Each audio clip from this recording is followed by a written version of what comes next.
Udandapur reservoir ఇప్పటికీ దాదాపు 60% complete అయింది, 40% కంప్లీట్ కాలే.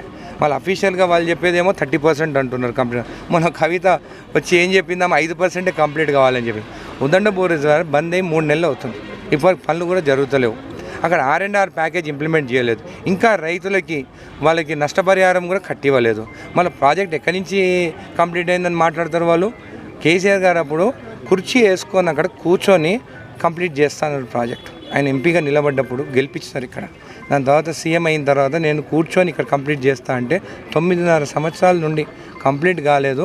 నష్టపరిహారం కూడా ఎట్లా కట్టించారు? మల్లన్న సాగర్ గార్డెన్ ఏమో 15 లక్షలు కట్టిస్తే ఇక్కడ 6 లక్షలు కట్టించారు. దాని తర్వాత రైతులు కొట్లాడితే నిన్న కాక మొన్న ఒక 12 లక్షలు ఇచ్చాడు. మరి 6 లక్షలు ఇచ్చిన వాళ్ళకు కూడా ఒకటేసారి ఏమైనా ఇచ్చిండ్రా? విడతలుగా 2 లక్షలు ఇస్తే వాళ్ళు భూమి కూడా కొనుక్కోలేకపోయింది. వాళ్ళ వల్ల ఉదండపూర్ రిజర్వాయర్ కింద ఉన్న గ్రామాలన్నీ నాశనం అయిపోయినారని చెప్పి కూడా మీకు తెలియజేస్తుంది.